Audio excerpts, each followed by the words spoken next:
Hello. Hello. আচ্ছা, আজকে আমাদের নবনুর পডকাস্টের হচ্ছে 59 মানে 59তম এপিসোড। আর আমাদের গেস্ট সাবিল। অ্যান্ড তুমি তোমার পরিচয় দিতে পারো। Okay, so hello everyone. This is Sabil Imad. I have completed studies in applied mathematics and I'm a dancer. So yeah, that's I guess all of me. তুমি তুমি হচ্ছে তোমার বায়োতে বলছিলা যে you are good at maths. Well, good. যেহেতু undergraduation maths এ করা, so yeah, I guess a little good at maths. আচ্ছা, আর তোমার তো আন্ডার গ্রাজুয়েশন তুমি কমপ্লিট করেছো ঢাকা ইউনিভার্সিটিতে, তাই না? Yeah, yes. হ্যাঁ, আর হচ্ছে কি জানি বলে, হ্যাঁ, তোমার সাথে না আমার পরিচয়টা খুবই অদ্ভুতভাবে হইছে। যে এটা মানে খুবই ইন্টারেস্টিং আবার খুবই funny in a funny way. তো আমাদের পরিচয় হয়েছিল হচ্ছে Tinder-এ। যে যখন কোভিড Yes, আমাদের তখন কিছু করার ছিল না। আমরা কি করতাম সারাদিন Tinder exactly. হচ্ছে যে খুলে Tinder-এ হচ্ছে যে লেফট রাইট সোয়াইপ করতাম খালি।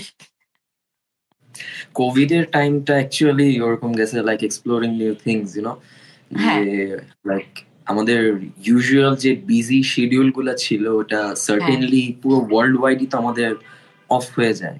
হুম, সো হুম। এরপরে কি আছে, how things going on other side of the world, এখন কিরকম চলছে, এখন সবার হ্যাঁ, কি হচ্ছে। সো ওইখান থেকে এক্সপ্লোরিং পারপাসে তখন হচ্ছে কথা হলো, সো ওই জায়গা থেকে লাইক, এন্ড মজার ব্যাপার হচ্ছে আমরা আমাদের এখনো ফার্স্ট দেখাও হয় নাই, আই গেস, রাইট? না।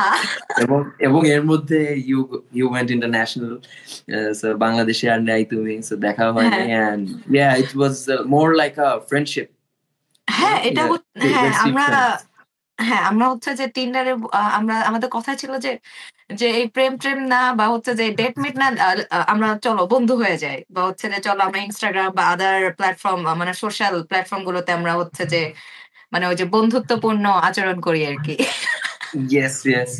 And from there, like, I started more of a dancing, and you started making contents. And যেটা হ্যাঁ, আমার like আমার ভালো লাগছে যে যখন আমি অ্যানাউন্সমেন্ট দিছি যে tonight I will be in a podcast with you, আমার কাজিন সামিয়া, she said, এই আপুকে হাই দিও, আমি আপুর ভিডিওস রেগুলার দেখি। So like, when friends grow together, it gives like হ্যাঁ, an inner peace, so that's yes. what I feel. হ্যাঁ, ওকে। Hello Samia. আর আশা করি তুমি ভালো আছো। সো এই আরকি। তোমার কাজিনের সাথে আমি পডকাস্ট করছি। এই। মানে এত অদ্ভুত একটা হচ্ছে মানে আমি তো কনটেন্ট বানাতাম না। যখন তোমার সাথে আমার পরিচয় ছিল, তখন হচ্ছে যে মানে তোমার লাইফ একরকম। তখন জানতাম যে তুমি হচ্ছে যে নাচের প্রতি তোমার মানে অনেক বেশি হচ্ছে ইউ আর ইন্টারেস্টেড, যে নাচ তোমার খুব ভাল লাগে। তুমি তখন Yes. মনে হয় হচ্ছে যে প্রো ছিলা না। বা তখনও তুমি Mhm. প্র্যাকটিস করতেছো বা শিখতেছো, Yes, নতুন করে এক্সপ্লোর করতেছো অনেকগুলো জিনিস। তো exactly. তখন থেকে তোমার এত দূর আসা যে uh we uh we met during 2020 I guess, right? Yes, তো yes. এই ৪ বছরে তোমার কতটুকু চেঞ্জ আসছে ৪ বছরের জার্নিতে? ওয়েল, যে টাইমটায় কোভিড যখন চলছে, তো হ্যাঁ, তখন I was like just into dancing, হ্যাঁ, যেটাকে আমি তখনও হচ্ছে ইন্টারেস্টের জন্য করছিলাম, ভালো লাগছে তাই করছিলাম। হুম, বাট গ্র্যাজুয়ালি ইন্টারেস্টটা কখন প্রফেশনালি কাজ করার জন্য আমি এদিকে আরো আগালাম, এটা আসলে বুঝে ওঠা যায়নি। আমি অ্যাকচুয়ালি আমার যে ডান্সের যে জার্নিটা, এটা হ্যাঁ। শুরুই হয় ইউনিভার্সিটির ফ্রেশার্স রিসেপশন দিয়ে। সো আচ্ছা, পারফর্ম করি, আমার প্রথম পারফরমেন্স হয় ইউনিভার্সিটির ফ্রেশার্স রিসেপশনে, ফার্স্ট ইয়ার যখন। হ্যাঁ, এরপর মানে আমি এরকম রেসপন্স কখনো আগে এত ম্যাসিভলি কখনো পাইনি, হুম, যে মানুষজন এপ্রিসিয়েট করতেছে, সবাই আমার দিকে তাকিয়ে আছে, যে দেখছে যে ও ডান্স শেষে সবাই বলতেছে হ্যাঁ অনেক ভালো হয়েছে, অনেক ভালো হয়েছে। মানে এই যে এই টাইমের একটা, কি বলবো, অ্যাড্রেনালিন রাশ, হ্যাঁ, এই হ্যাঁ, টাইমের যে একটা ভালো লাগে, এই জিনিসটা আমার কাছে মনে হয়েছে যে না, এটা আমার আরো হয়তো বছরে আরো কয়েকবার হলে ভালো হয়। So হুম, ওখান থেকে আমি বিভিন্ন ঢাকা ইউনিভার্সিটির যে ডান্স নিয়ে যারা কাজ করতেছে, Dhaka university cultural society, Dhaka university হ্যাঁ, ডান্স ক্লাব, এদের সাথে শুরু হয়। এটা কিন্তু আমি আমাদের পরিচয়ের আগের কথা বলছি। আচ্ছা, এরপরে যখন আমি গ্র্যাজুয়ালি কাজ করা শুরু করলাম, আই মেট প্লেটো, এন্ড ওই টাইমে আমাদের টিম ছিল এক্সোটিক অ্যাভেঞ্জার্স। হ্যাঁ, সেখান থেকে এটা কোভিড এর আগে, তো আমরা তখন প্রথম হচ্ছে হিপ হপ নিয়ে আমার ফার্স্ট একটা ওয়ার্কশপ করা হয় ইএমকে তে। তো এই জায়গা থেকে আমার ডান্সের ব্যাপারটা সম্পর্কে ইন্টারেস্ট আসে যে না ভালো লাগছে, করছি এটা কত করছি সালে? করছি। এটা 2019। আচ্ছা আচ্ছা 2019 তখন ইএমকে হিপ হপ ওয়ার্কশপ হয়েছে ইএমকে তে। সো ওটা করার পর এই যে যে এখন এখন আমার যখন নিজেকে এক্সপ্লোর করার টাইম আসলো যে আর নিজেকে আরো বেটার করতে হবে, that time covid happened and hmm বাসায় ছিলাম, হুম আর কোনো কাজ নেই, এদিকে স্টাডিজ এর গ্যাপ পড়ে যাচ্ছে। So yeah, went on exploring, এদিকে নিজেদের হচ্ছে ডান্সটা নিয়ে কাজ করে যেতে যেতে কোভিড এর সময় আমরা নিজেদের টিমটাকে একটু রিফর্ম করি। ইউ আচ্ছা রিমেম্বার কোভিড এর সময় হচ্ছে আমাদের অনেক ট্যালেন্ট গ্রুপস বেড়ে উঠেছিল, ফেসবুক কেন্দ্রিক হ্যাঁ হ্যাঁ হ্যাঁ ট্যালেন্ট গ্রুপ, হ্যাঁ হ্যাঁ রাইট? হ্যাঁ, হ্যাঁ সো হ্যাঁ Bangladesh got talent, Causeway on the moon, তারপরে হচ্ছে কালচারাল ক্লাসিসিস্ট, এরকম আরো অনেক গ্রুপস আছে। সো হ্যাঁ সেখান থেকে আমরা অনেক ট্যালেন্টেড ড্যান্সার্স পাই, ফেসবুকে অনেক ড্যান্সার্সদেরকে আমরা পাই, এবং এভাবে যারা দে আর মোর ইন্টারেস্টেড টু ডান্স, আমরা আস্তে আস্তে আস্তে আস্তে গ্যাদার আপ করে আমাদের এক্সোটিক অ্যাভেঞ্জার্সটাকে নিউলি রিফর্মড, রিফ্রেশ করে একটা জার্নি স্টার্ট করি। সেটা হচ্ছে with our teams name Renaissance. হ্যাঁ ফ্রম দেয়ার অন অ্যাকচুয়ালি আমরা পিছে ফিরে তাকাইনি, আমাদের আস্তে আস্তে একটা আন্ডার কনস্ট্রাকশন বিল্ডিং এ নিজেরা গ্রুপ হিসেবে পারফর্ম করি। সেখানে হ্যাঁ গ্রুপ ফর্ম করার পর প্র্যাকটিস করে করে করে বিভিন্ন জায়গায় পারফর্ম করা শুরু করে এক সময় নিজেদের আমরা 2021 এর শুরুতে, সরি 2022 তে আমরা নিজেদের একটা স্টুডিও রেন্ট নিয়ে আমরা করা শুরু করি, এবং ওখান থেকে এখন 2024 এ ঢাকায় আমাদের নিজেদের একটা পার্সোনাল স্টুডিও আছে, রেনেসাসের studio. So this was a huge journey. এরই মাঝে হ্যাঁ আমরা এর মাঝে আমাদের গ্রুপে আমরা হচ্ছে পরপর 2 বছর ইন্ডিয়াতে গিয়ে, বাংলাদেশ থেকে চ্যাম্পিয়ন হয়ে ইন্ডিয়াতে গিয়ে ইন্ডিয়ার আইআইটি গুয়াহাটিতে একবার সেকেন্ড হয়েছি, আর 2024 এ ফার্স্ট হয়ে এসেছি। বাকি সব ও ইন্ডিয়ান টিম, ওয়াও বাকি সব ইন্ডিয়ান টিমস ছিল, এন্ড আমরাই একমাত্র বাংলাদেশি টিম ওখানে। হ্যাঁ ফার্স্ট এভার বাংলাদেশি ক্রু যেটা দেশের বাইরে গিয়ে ইন্ডিয়াতে গিয়ে ইন্ডিয়া থেকে জিতে এসছে আমাদের এই ফরম্যাটটাতে। হ্যাঁ এন্ড এরপরে আমরা একটা মুভিতেও কোরিওগ্রাফি করেছি, টিভিসি গুলোতে কোরিওগ্রাফি করেছি। সো অ্যাকচুয়ালি এই সময়টার মধ্যে আমরা চেষ্টা করেছি আমাদের সর্বোচ্চ আউটপুটটা আনা। সবারই আমাদের ইউনিভার্সিটি স্টাডিজ এগুলোর ফাঁকে হয়তো অত একটা সময় আমরা এদিকে দিতে পারিনি, হুম but we are focused on this and we are trying to make our career in this line and hoping for that we will be successful in this line. হ্যাঁ, লাইক ডুড মানে এই যে 2020 to 2024 তখন থেকে কিন্তু তুমি আমার ফেসবুকে এড ছিলা। তো আমি র‍্যাপিডলি এই চেঞ্জটা আমি দেখতেছি যে তোমরা স্টুডিও রেন্ট নেয়া থেকে শুরু করে তোমাদের এখন নিজেদের একটা স্টুডিও আছে। তোমরা হচ্ছে যে পোলাপাইনকে নাচ শেখাইতেছো। That is amazing. Thank you so much, thank you. আমরা জাস্ট চেষ্টা করি যে ইউনো আমাদের আমি বা আমি যদি আমার টিমের ফাউন্ডার প্লেটোর কথা বলি, আমরা কেউই কিন্তু ঢাকার স্থানীয় না। তো ঢাকার আচ্ছা। বাইরে থেকে এসে স্টাডি পারপাসে এখানে এসে আমাদের এই সেগমেন্টটাতে নিজেদের একটা ক্যারিয়ার বানানোর জন্য এখন ঢাকায় নিজেদের একটা ফ্লোর ওন করা। সো হ্যাঁ, ইট ওয়াজ ভেরি চ্যালেঞ্জিং, এন্ড হ্যাঁ। আমরা অ্যাকচুয়ালি এটাই ড্রিম আমাদের, যে বাকিরা যেন কেউ এরকম প্রবলেম ফেস না করে, এবং সবাই যেন কালচারাল যে পুশটা দরকার আমরা যেন ওদেরকে ওই জিনিসটা দিতে পারি। So I think we are working on it. আচ্ছা তোমাদের হচ্ছে রেনেসাস এর স্টুডিওটা কোথায়? এটা হচ্ছে ধানমন্ডি স্কয়ার হসপিটালস এর পাশে, পান্থপথ। আচ্ছা। আর মানে why রেনেসাস? মানে নামটা চুজ করছে কে? এটা হচ্ছে that's the creativity of Plato. Actually Renaissance, যেটা অ্যাকচুয়াল রেনেসা বানান, দ্যাট মিনস রেভলিউশন। হ্যাঁ। এখন এই রেভলিউশন কেন? বিকজ আমরা চাই বাংলাদেশের ডান্স সিনারিওতে একটা চেঞ্জ আনতে, যেন হুম, বাইরের যারা আছে, বাইরের দেশ থেকে যারা সাপোজ বাংলাদেশে যে ট্যালেন্টেড আর্টিস্টরা আছে, বাংলাদেশের হুম, ট্যালেন্টেড ড্যান্সার্সরা আছে, এটা এখনো বাইরে অ্যাকনলেজেবল হচ্ছে না। হুম, So we want to bring change all over the dance scene so that বাংলাদেশকে আমরা দেশের বাইরে রিপ্রেজেন্ট করতে পারি as talented dancers. এখন হুম। এই যে রিভলিউশন, এই রিভলিউশনটা না কেউ এনে দিবে না, না। আমাদের আনতে হবে। সো এই আমাদের থেকে us, so Renaissance. Okay, okay, cool. Thank you, all goes হ্যাঁ, টু প্লেটো। হ্যাঁ, অ্যান্ড প্লেটোর কথা তুমি এত বলতেছো, গতকালকে প্লেটো আমাকে ফ্রেন্ড রিকোয়েস্ট পাঠাইছে। আমি অ্যাকসেপ্ট করছি। He is the found actually. আমি যদি বলি, বিকজ আমার এই লাইনের পুরো ক্রেডিটটাই ওর, because he discovered me actually. আমি যখন তোমার হচ্ছে টিএসসির একটা ডান্স ফেস্টে আমি পারফর্ম করতেছিলাম, দ্যাট ওয়াজ মাই হ্যাঁ first performance in a K-pop song, হ্যাঁ এটারও পিছেও একটা ইন্টারেস্টিং স্টোরি আছে যে আমি কিভাবে, কেন K-pop সং আমি কিভাবে ডিসকভার করছি। আমি K-pop ডিসকভার করছি আমার নিজের থেকেই। Like I bought A cap, যে ক্যাপের হ্যাঁ উপর লেখা ছিল BTS। সো হ্যাঁ I was wandering what is BTS। আমি তখন হ্যাঁ সার্চ দিছি and I found their behind the song. Scene Yes, behind the scenes, but I found their song, that yeah with a K-pop band. So I found হ্যাঁ the song Mic Drop, and trust me, আমি এইরকম organised একটা music video, hmm যেখানে তোমার video wise, তোমার dance choreography wise, hmm singing wise এতটা গোছানো একটা ভিডিও দেখছি যে I fall in love with their song. এর আগে আচ্ছা আমি আসলে এটা যে K-pop না কি এটা আমি কিছুই জানতাম না, but hmm this hmm song hit me. And পরবর্তীতে আমি এই গানটাতেই টিএসসি তে আমি পারফর্ম করে দিছি, যে পারফর্ম করি দ্যাট টাইম ও ওরকম টিএসসি তে K-pop গানে কে নাচতেছে। So he came over there and found হ্যাঁ মি। আমরা কথা বলছি, and that was the first formation হ্যাঁ in Dhaka University, and এরপর আস্তে আস্তে আস্তে আমরা এক্সপ্যান্ড করছি, এখান থেকে আর কি আমাদের শুরুটা হয়। So আচ্ছা yeah, he আচ্ছা is the founder of this team.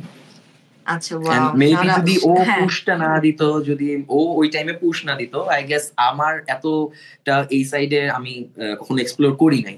তো ও আমাকে এক্সপ্লোর করতে হেল্প করছে এই সাইডে। If it wasn't of him, তাহলে আমি হয়তো ওই ফ্রেশার্স রিসেপশনে 3-4 বার নেচে অল ডান।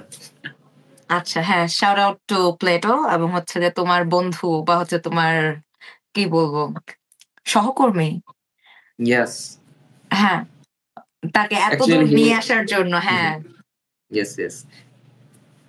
আচ্ছা প্লেটো কি তো মানে তোমাদের একই বিশ্ববিদ্যালয়ে তোমরা yes, Plato Dhaka university oriental arts, ও আমার 1 বছরের জুনিয়র। ও আচ্ছা আচ্ছা মানে আমাদের তো সিনিয়র জুনিয়র ডাজন্ট ম্যাটার আসলে হ্যাঁ মানে ইয়েস, ভাইব অ্যাকচুয়ালি এই ম্যাচ লাইনে করলে তো ও আমার,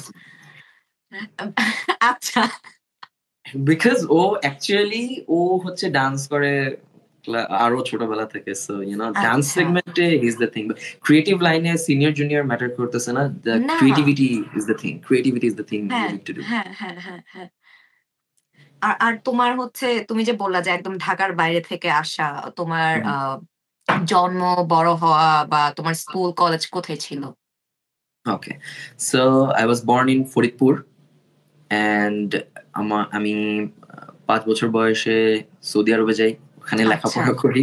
আচ্ছা অ্যান্ড ওখানে থেকে বাংলাদেশে ব্যাক করি হচ্ছে 2012। তখন আমি ক্লাস 9-এ অ্যাডমিট হই এখানে, অ্যান্ড ফরিদপুর জেলা স্কুল, হ্যাঁ সরকারি Rajendra college, and hmm then admission নিয়ে ঢাকা এসেছি, ঢাকা ও ইউনিভার্সিটিতে। ওকে তুমি সৌদি আরবেও ছিলা ওয়াও সেটা তো জানতাম না নাকি ভুলে গেছে আমি I don't remember I guess maybe তখন এটা নিয়ে হয়তো কথা হয়নি। হ্যাঁ তখন এটা নিয়ে আমাদের খুব একটা কথা হয়নি আর আমাদের খুবই মানে মাঝে মধ্যে কথা হইতো মনে হয় যে কোন একটা স্টোরি Yes. দিলে বা হচ্ছে যে আমি রিয়েক্ট করলে বা আমি কোনো কিছু একটা বললে তখন যে খুবই যে আমাদের Yes. রেগুলারলি যোগাযোগ হয় সেটাও না বাট No, but মানে we এই were যে connected. হ্যাঁ we are connected like somehow যে আমি জানি ওকে হচ্ছে নক দিলে আমি পাবো এন্ড ইউ নো যে আমাকে নক দিলে মানে আমাকেও পাওয়া যাবে এন্ড Yes. আমি হচ্ছে ইন্ট্রোভার্ট বলবো না আমি জানি কেমন তো তুমি হচ্ছে বললা যে যে ওই যে ইউনিভার্সিটির একটা নাচের ও যে ফ্রেশার্স এর হচ্ছে যে প্রোগ্রামে ওখান থেকে তুমি নাচের প্রতি চলে আসছো আমাকে নাচতে বলবো আমি জীবনেও নাচতে পারবো না আই ফিল রিয়েলি অকওয়ার্ড যে আমি ওখানেই একদম লোহা হয়ে যায় যে না এটা সম্ভব না No, actually everything is first time. So I would say, হ্যাঁ, first day আমারও like I was also little shy যে কিভাবে করব, বাট আমি যখন actually what motivated me for dancing, যে আমি আমার স্কুলের এক সিনিয়র ভাইকে দেখতেছিলাম, উনি হ্যাঁ যখন এরকম একটা ডান্স পারফরমেন্স করছে ওনার ইউনিভার্সিটিতে, তো হ্যাঁ তখন মনে হয়েছে হয়তো ভালো লাগতে পারে, বাট আমারও নিজেরও একটু কিরকম লাগতেছিল first performance, but after you perform for the first time, এরপর থেকে ভালো লাগবে, এরপর থেকে পাবলিক অ্যাপ্লজ থেকে ভালো লাগবে, because the public applause is the main energy, যখন পাবলিক তোমাকে সাপোর্ট দিচ্ছে বা তারা তোমার পারফরমেন্সটা যখন এনজয় করতেছে, তখন আর কিছু মাথায় থাকবে না, তখন আর ভালো লাগবে। ইয়েস ডুড, আমি যদি ঢাকায় থাকতাম আমি বলতাম যে হচ্ছে যে আমি তোমাদের স্টুডিওতে নাচ শিখতে চাই, আমি এটাই বলতাম যে এটাই করতাম। শিওর, তুমি যখনই ভিজিট করো স্টুডিওতে এসে যেও, বাংলাদেশ ভিজিট যখন করবা স্টুডিওতে অলওয়েজ ওয়েলকাম। আচ্ছা, হ্যাঁ, থ্যাংক ইউ সো মাচ। আমি অবশ্যই যাব। মানে বাংলাদেশে তো আসবোই, ফিরে ১ বছর পর হোক, ২ বছর পর হোক। মানে যখনই পারি চলে আসবো। আমার বিদেশে থাকারও ইচ্ছা নাই। আর তোমার কি বাংলাদেশে থাকার ইচ্ছা নাকি বিদেশে মুভ করার ইচ্ছা? ওয়েল, যেহেতু রেনেসাস নিয়ে আমার ফিউচার আমি ভাবছি এখন কারেন্টলি, হ্যাঁ। সো সেই জায়গা থেকে আমার এখন বাংলাদেশেই থাকার ইচ্ছা, আচ্ছা। সো দ্যাট আমি এটাকে আরো বড় কিছু করতে পারি। দেন এগেইন লাইফ কখন কোথায় যায় who knows, but currently I don't have any plan to go abroad to be settle down, হ্যাঁ। বাট পারফর্ম করার জন্য অফকোর্স। আচ্ছা। আ তোমাদের তো লাস্ট ২ বছর মানে তোমরা পারফর্ম করছো ইন্ডিয়াতে। এছাড়া তোমরা কি অন্য কোনো জায়গা থেকে মানে অন্য কোনো প্রতিযোগিতায় তোমরা মানে যাওয়ার প্ল্যান আছে? Yes, we are participate planning. করার? আমরা হ্যাঁ। হ্যাঁ, আমরা আমেরিকা, ইউরোপ এই জায়গাগুলোতেও যাওয়ার চেষ্টা করছি। আচ্ছা। বাট অনেক সময় হয়ে যায় যে আমাদের এদিককার কালচারাল দিক থেকে হ্যাঁ। আমরা যে আর্ট ফর্মটা প্র্যাকটিস করি, হুম। এটার বাংলাদেশেও এখনো ম্যাসলি পপুলার হয়ে ওঠেনি তো। হুম, এ হুম, কারণে হুম। অনেক সময় একটা ফাইন্যান্সিয়াল ব্যাকল্যাশ আসে। সো হ্যাঁ। এখান থেকে দেখা গেছে যে আমরা যদি কোনো ফাইন্যান্সিয়াল সাপোর্ট নাও পাই, India was near by, so এখানে হ্যাঁ। দেখা গেছে আমরা নিজেরাও ম্যানেজ করে যেতে পারছি। But hmm, hmm. If it's Europe or other America, সেখানে যাওয়াটা একটু টাফ চ্যালেঞ্জ হয়ে যায়। Sorry. That's fine, no so worries. এই কারণে হচ্ছে যে আমাদের চিন্তা আছে, আমাদের অবশ্যই ইচ্ছা আছে আমরা যেন আরো বাইরে পারফর্ম করতে যাই। We are trying for America and Europe, but যদি ফাইন্যান্সিয়াল একটা জিনিসটা যদি আমরা ম্যানেজ করে ফেলতে পারি, then yeah we would definitely go. We are trying হ্যাঁ। For America right now. আচ্ছা, তোমরা পারবা। তোমরা হচ্ছে এই ৪ বছর সময় তোমাদের ঢাকায় এখন তোমরা একটা স্টুডিও নিয়ে ফেলছো, দিয়ে ফেলছো নিজেদের। তো এটা না পারার কিছু না। আর তোমরা যে হচ্ছে বিভিন্ন পারফর্ম করো বাংলাদেশে, মানে তোমাদেরকে মানে কি বলবো যে এই যে আমাদের যে পেমেন্টের একটা থাকে যে আমি কোথাও পারফর্ম করলে বা কোনো জায়গায় কাজ করলে আমার পেমেন্টে একটু ঝামেলা হচ্ছে, এটা হচ্ছে, সেটা হচ্ছে। তো তোমরা যখন শো করো, তোমাদের শো কি দেখতে আসে টিকেট কেটে মানুষজন? হ্যাঁ, আমরা শো করেছি, আমরা ইএমকে সেন্টারে পারফর্ম করেছি, আমরা এর বাইরে আরো বিভিন্ন জায়গায় ওপেন স্পেসেও পারফর্ম করেছি, যেখানে হুম, অর্গানাইজাররাই বাকিটা ম্যানেজ করেছে। So yeah, we found interesting people. তারা হুম। আমাদের বিভিন্ন কে পপ সেগমেন্টে পারফরমেন্সেস যখন থাকে, গেস্ট পারফরমেন্স হোক বা there's people come and see, and যখন ওরা বলে যে আপনাদের পারফরমেন্স দেখার জন্য এসেছি, আমার কালকে পরীক্ষা আছে, তারপরেও আজকে আপনারা এখানে এসেছেন, দেখে এসেছি। So this things that give us pleasure to work even harder and push hmm. us even harder, so that এদের কথাটা যেন আমরা রাখতে পারি, এদের জন্য যেন আরো ভালো পারফর্ম করতে পারি। হ্যাঁ, কিন্তু ওই যে আছে না যে তোমরা যেই টাইপের বা হচ্ছে যে যেই জনরার তোমরা নাচ করতেছো বা যে জনরা নিয়ে তোমরা প্র্যাকটিস করতেছো, পারফর্ম করতেছো। তো সবকিছু মিলে তো একটা স্ট্রাগল থাকেই আসলে। আমাদের দেশের লোকজন বা আমাদের ইয়াং জেনারেশন মানে এটা কিভাবে নিচ্ছে? তোমরা কি স্ট্রাগল ফেস করছো এজ এ গ্রুপ? ওয়েল, আসলে স্ট্রাগল বলতে কিরকম যে আমাদের এই হ্যাঁ। সেগমেন্টটা বাংলাদেশে অ্যাজ এ ক্যারিয়ার অপশন এখনো স্ট্যাবলিশড না। আচ্ছা। সো হুম, এই জায়গাটা থেকে ম্যাক্সিমাম ছেলে মেয়ের বাসা থেকেই হচ্ছে এটার পিছে খুব একটা ইন্টারেস্ট বা সাপোর্টটা থাকে না। হুম। জিনিসটা কিরকম যে তুমি আপাতত খুশি লাগতেছে যাচ্ছ বা তোমার ভালো লাগছে যাচ্ছ, ফাইন, হ্যাঁ, but it won't be your career or career. Something. হ্যাঁ, so এই জায়গাটা প্রুফ করা এটাই আমাদের জন্য অনেক বড় একটা চ্যালেঞ্জ। যদি আমি আরো ক্লিয়ারলি বলি, আমরা যখন like when you knew me, এর আগে থেকে যখন আমরা কাজ করছিলাম, তখন কিন্তু আমরা এভাবে প্রফেশনালি আমরা ফাইন্যান্সিয়ালি কোনো পারফরমেন্স করা আমাদের হচ্ছিল না। সো তখন হ্যাঁ। দেখা যাচ্ছে যে আমরা নিজেরা টিউশন করছি, সেই টিউশনের টাকা ম্যানেজ করে নিজেদের উপরে খরচ করে আমরা কোথাও পারফর্ম করতে যাচ্ছি, just two showcase ourself. That was our beginning days. So ওই জায়গা থেকে এখন আমরা যখন নিজেদেরকে মোটামুটি বিভিন্ন কাজ আমরা পাচ্ছি, আমরা কমার্শিয়াল যেসব কাজগুলো করছি and we are getting paid enough, so তো এখন আগের চেয়ে কাজ করাটা একটু ইজি হয়ে গিয়েছে, এবং আগের চেয়ে ইজি বলতেছি আমি এই সেন্সে যে আমাদের আগে যে স্ট্রাগলস গুলো ফেস করা হচ্ছিল তার চেয়ে একটু ইজি হয়েছে, বাট এখনো মানুষজন ওই জিনিসটাই ভাবে যে হ্যাঁ ডান্স করছো এটা ক্যারিয়ার কি। এবং হচ্ছে আরেকটা জিনিস যেটা মানুষের মাথায় সবসময় থাকে যে ডান্স তারাই করে যারা হচ্ছে অন্য কোনো সেক্টরে কিছুই করতে পারেনি, সে তুমি লেখাপড়া বলো বা অন্য কিছু বলো, এইসব সেগমেন্টে যারা ভালো না তারাই শুধুমাত্র ডান্স করে। অ্যাকচুয়ালি তুমি যখন বলবো যে হ্যাঁ ইউ আর ডান্সিং, অন্য কিছু করতে পারে বা এরকম কিছু একটা, যে অবভিয়াসলি হয়তো এই ছেলে বা মেয়েগুলা অন্য কোথাও ফেল করছে বা অন্য কোনো কিছু পারে না, এই কারণেই হয়তো ওরা ডান্স করছে। তো এই জায়গাটাকে ভাঙার জন্যই আমরা ডান্সিং সেক্টরটাতে আসছি, because when educated people come in to any sector, ওরা ওই জায়গায় আরো ভালো কিছু করতে পারে এবং ভালো একটা কিছু এস্টাবলিশমেন্টে আসতে পারে। তো এই জন্য উই আর ট্রাই, আমাদের বেশিরভাগ ছেলে মেয়েরাই হচ্ছে স্কুল কলেজ ইউনিভার্সিটিজ এসব জায়গায় মোটামুটি একটা ভালো রেজাল্ট করতেছে, ভালো ভাবে লেখাপড়া করেছে, সবকিছু মিলে আমাদের টিমটা একটা পাওয়ার প্যাক্ট আমরা রাখার চেষ্টা করেছি। তো ওই জায়গা থেকে আমরা বাকি যেসব ছেলে মেয়েরা আছে ওদের কাছে যেন আমরা একটা আইকন হতে পারি যে না ঠিক আছে, you can do your studies and এর পাশাপাশি তুমি তোমার এই কালচারালি যে কাজগুলো করতে চাচ্ছ সেগুলো তুমি অ্যাচিভ করতে পারবো।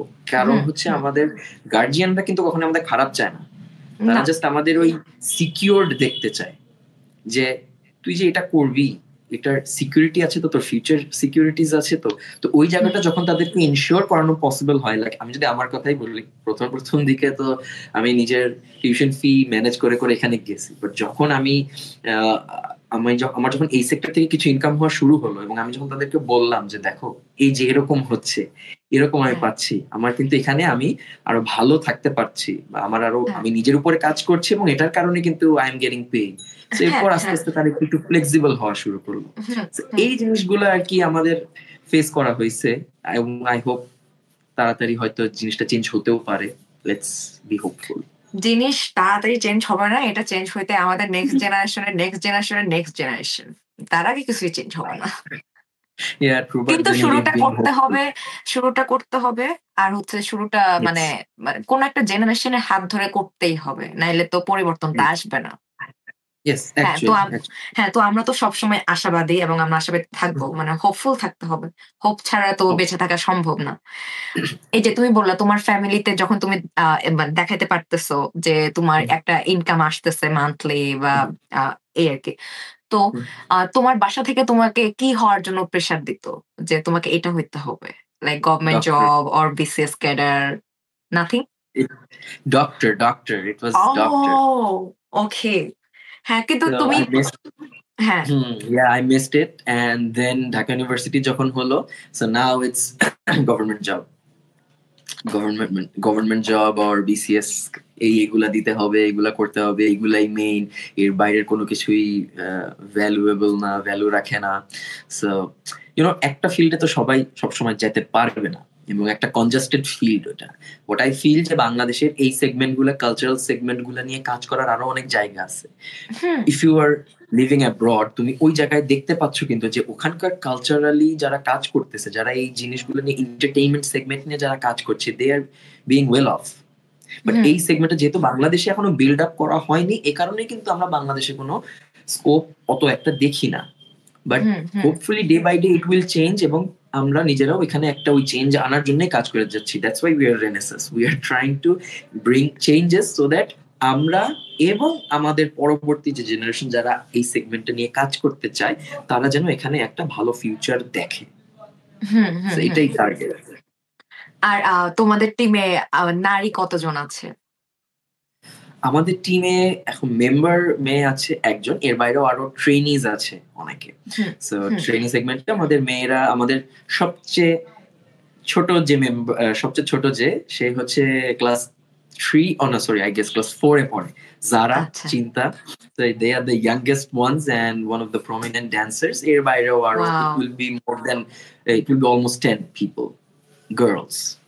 আচ্ছা, হ্যাঁ, যে মানে ছোট ছোট বাচ্চাগুলো এখন থেকে হিপ হপ প্র্যাকটিস করতেছে। Yes, actually, and they are doing so great যে এদেরকে দেখলে মনে হচ্ছে না ঠিক আছে future is going to be very improved. হ্যাঁ, হ্যাঁ, হ্যাঁ, হ্যাঁ। ১ জন, ২ জন, ৩ জন, ৪ জন করে তো আগাইতে হয় আসলে। Yes, yes, obviously. আচ্ছা। তো ওরা আর কি যাদেরকে ওরা যেভাবে দেখতেছে, ফলো করতেছে এবং ডান্সটাকে নিজেদের বডিতে নিয়ে যাচ্ছে, ম্যান এরা এই ছোটবেলা থেকে করতেছে। সো আমরা হোপ দেখতেছি এই কারণে যে future generation of dancers will be hmm, better. Hmm, yes. আর বিশেষ করে মানে আমাদের দেশে তো আমরা ভাত পাই না, আবার হচ্ছে সংস্কৃতির চর্চা বা হচ্ছে নাচের চর্চা কখন করব? এটা আরকি যে আমাদের তুমি বললা যে তোমরা এখন মানে মানে প্রোগ্রাম করে বা হচ্ছে কোন জায়গা থেকে কাজ করে তোমরা পারতেছো। কিন্তু এটা তো তোমার একমাত্র লক্ষ্য হইতে পারে না। যে ইনকাম সোর্স হইতে পারে না। হুম, তো হুম, আমার সবসময় মাথায় রাখতে হবে যে I need a job বা আমার এটার সাথে হুম, আমার সাইডে কিছু একটা করতেই হবে। আমি কমপ্লিট আমার মাথা বা আমার মাইন্ড আমার আমি হুম, ড্যান্স এর প্রতি দিতে পারতেছি না। হুম, হুম, আমার সবসময় হচ্ছে আমার পেট চালানোর জন্য আমার এক্সট্রা কিছু করা লাগতেছে। সেটা চাকরি হোক বা অন্য কোনো সাইড হুম। বিজনেস হোক বা টিউশনি হোক যেটাই হোক। Yes, yes. অ্যাকচুয়ালি তাই। আমার এখনো টিউশনস আছে। বাট হ্যাঁ, এর বাইরে রেনেসাসটাকে আমরা we are planning to go for multi-purpose sectors but entertainment related and business কিছু আইডিয়াসও মাথায় আছে let's hope for the best where we can explore just আমরা হুম, হুম, কেবল হুম, একটা হুম। ফ্লোর ওন করেছি সো ওই প্রেশারটাকে একটু মিটিগেট করার পরে আমরা হয়তো অন্যান্য দিকেও আমরা কাজ করবো but yeah that's also in our plan. তুমি কয়টা টিউশনি করাও by the way? Well right now I'm going for 2. কত বছর ধরে টিউশনি করছো? যে ইউনিভার্সিটি লাইফ থেকেই? হ্যাঁ, হ্যাঁ। ইউনিভার্সিটি লাইফ থেকেই টিউশনি করছি। সো এখন হয়েছে আমি মাঝখানে কিছুদিন অফ রাখছিলাম। বাট একটা টিউশন ছিল যেটা আরকি একদম একদম ওই ছোটবেলা থেকে পড়ানো হইছে। সো এখন এই কারণে হচ্ছে ছাড়া হচ্ছে না। ওটা যে একদম যে পর্যন্ত ওর শেষ না হচ্ছে, ওটা শেষ করে হ্যাঁ, এরপরে যদি আমি আর এদিকে যদিও আমার এখন একটু ব্যস্ততা আস্তে, আস্তে বাড়ছে। বাট তারপরে ইট বিকামস আ রেসপনসিবিলিটি যে ওকে যেহেতু এতদিন পড়ানো হইছে, একদম ওকে একটা শেষ পর্যন্ত নিয়ে যাওয়ার। বাট ইন ফিউচার হয়তো টিউশনস মেবি নাও থাকতে পারে so that I can fully focus on this side. আচ্ছা। হ্যাঁ, সেদিন আসবে খুব শীঘ্রই। আর হচ্ছে কি ওকে, যে তুমি তুমি তো হচ্ছে ঢাকা ইউনিভার্সিটিতে হলে ছিলা। জি, জি। ইয়েস, হাউ এফএইচ হল। How was it? ওয়েল হলে থাকার এক্সপেরিয়েন্স যদি আমি বলি আহ, এটা অনেকটা মিক্সড এক্সপিরিয়েন্স বিকজ আচ্ছা। এবং মিক্সড এক্সপিরিয়েন্স বলতে I think I am blessed because আমি হলে থাকতে পারছি এবং হলে থেকে আমি সার্ভাইভ করছি এই জিনিসটা অ্যাকচুয়ালি আমি যদি মানে হলে থাকার ব্যাপারে কিরকম হুম, কি এক্সপিরিয়েন্স এগুলা সোশ্যাল মিডিয়াস বা অন্যান্য জায়গায় অনেকে অনেক কিছুই বলে বাট ফর মি আমি যদি নিজেকে বলি আমার আজকে আমি যতটুকু সোশ্যালাইজ করতেছি বা আমি যতটুকু যা মানুষের ব্যাপারে শিখছি বা আমার হ্যাঁ, এই লাইফটাতে কমিউনিকেশনের জন্য আমার যতটাই আমি এখন করতে পারতেছি এই পুরো জিনিসটার ক্রেডিট আমার হল লাইফের। এই হল আচ্ছা। লাইফ আমাকে কনসিডার করা শিখাইছে। এই হল লাইফ থেকে আমি বুঝতেছি যে হ্যাঁ ঠিক আছে এখন এই জায়গায় আমাদের থাকার এখন অসুবিধা আছে আমরা কিভাবে এতজন মিলে থাকতে পারতেছি ওই হুম, জায়গায় থাকার পরে এখন আমি যে কোনো জায়গায় সার্ভাইভাল আমার জন্য ইজি।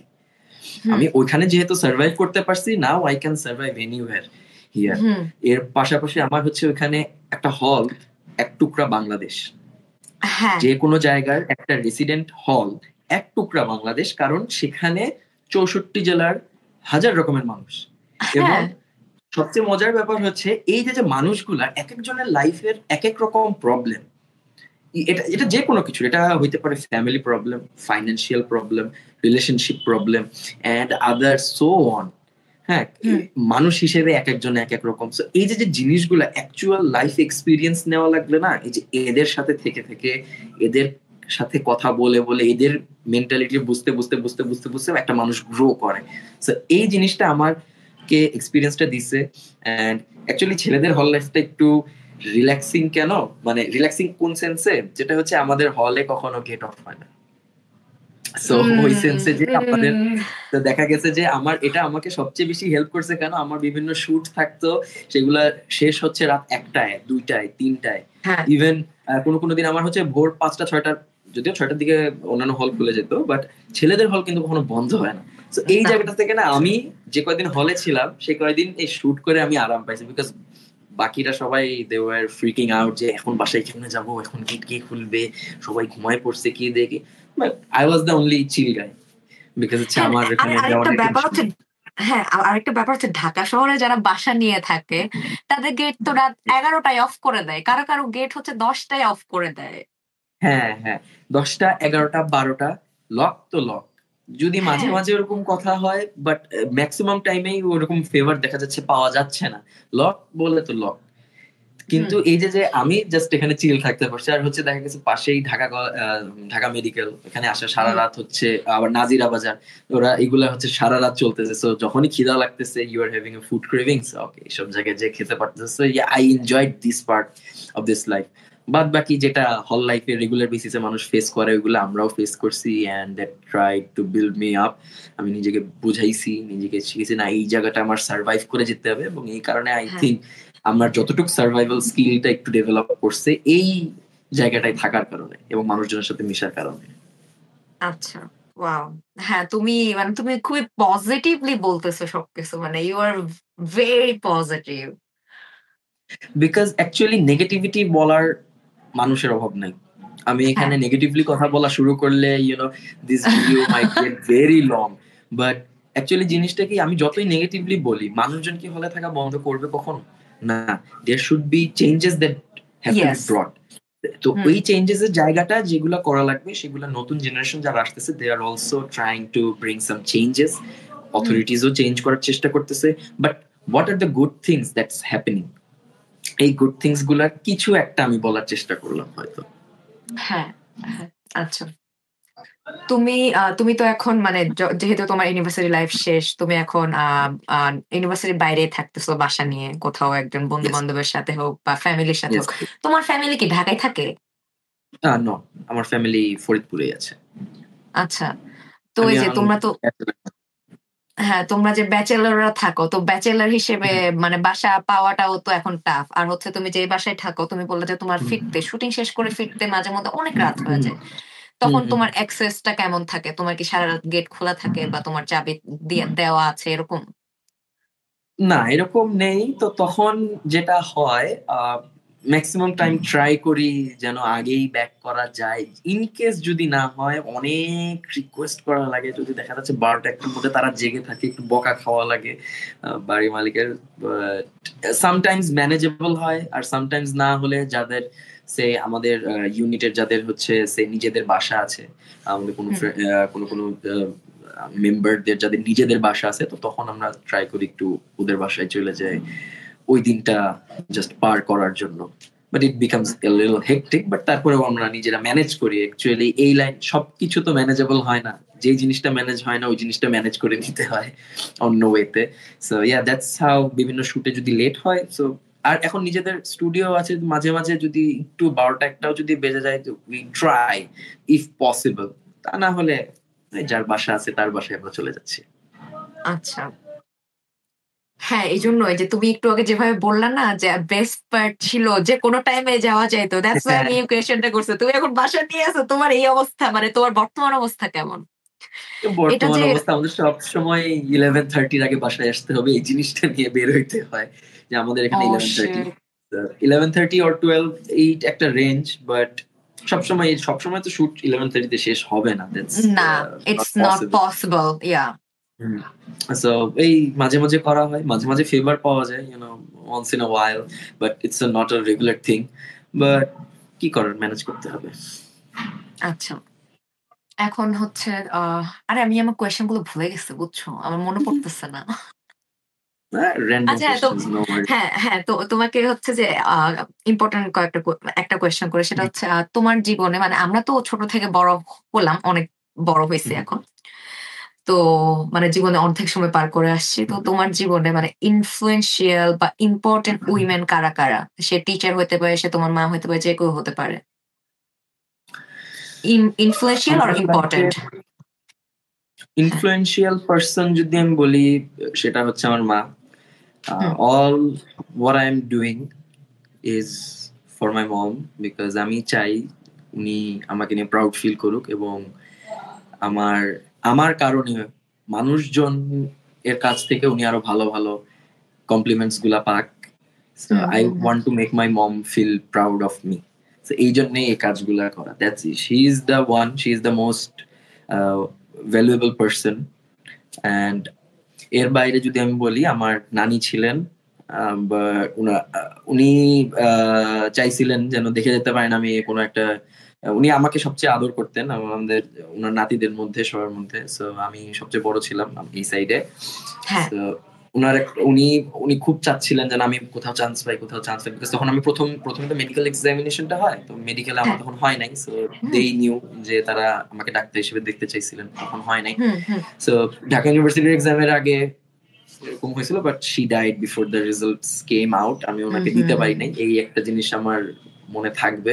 বাট এর পরবর্তীতে আই ট্রাইড যেন আমি এমন কিছুই করি যেন আমি আমার মাকে প্রাউড ফিল করতে পারি। লাইক আমি এখন যখন বিদেশে যাচ্ছি, আমি যখন বাইরে কোথাও যাই, কোথাও পারফর্ম করতে যাই, কোনো শুটে যাই, আমার আম্মুকে যখন বলতেছি দেখো এই করতেছি, ভালো নিউজ যখন টিভিতে দেখাচ্ছে বিদেশে কোনো অ্যাচিভমেন্ট হচ্ছে, আম্মুকে বলতেছি, এইগুলা বলে উনি খুশি হইতেছে। বাইরের মানুষজন যখন আমার ব্যাপারে প্রেজ করতেছে, তার কাছে কিছু ভালো কিছু যখন বলতেছে, তখন উনি খুশি হইতেছে। তো এই জিনিসটাকে আমি পার্মানেন্টলি ওনাদের জন্য আরো কিভাবে আমি ওনার জন্য আর কি করতে পারি, আর কিভাবে আমি এমন ভালো কাজ করে ফেম আনতে পারি যেটা আমার মাকে আরো খুশি করবে, ওই জিনিসটার জন্য আমি চেষ্টা করে যাচ্ছি। আচ্ছা, এছাড়া আর কেউ নাই তোমার জীবনে? সেটা এক্সও হইতে পারে, প্রেমিকাও হইতে পারে, বর্তমান মানে ইম্পর্টেন্ট যে ওর মানে সে যদি খারাপও করে থাকে, সেও তো তোমার লাইফের একটা পার্ট, যে তুমি তাকে মনে রাখছো। মনে রাখছি সবকিছুই, বাট আমার জন্য সবচেয়ে ইনফ্লুয়েন্সিয়াল আমার মম। এর সাথে আমি আর কোনো জায়গায় শেয়ার করব আর কেউ নাই। আচ্ছা, ওকে। তুমি কি মাম্মাস বয়? ওয়েল, এটা বলা যায় না, কারণ আমি যদি আমার মামাস বয় হতাম তাহলে আমার ডান্স ছেড়ে দেওয়া লাগতো বেসিক্যালি, বিকজ আমার বাসা থেকে ডান্স পছন্দ হয় না। But then again I am trying to do things that will eventually make her feel proud of me. অবশ্যই আমার ডান্সটাকে ওরকম ফিল করাবে না, বিকজ আমার ফ্যামিলি থেকে সেরকম কোনো সাপোর্ট নাই।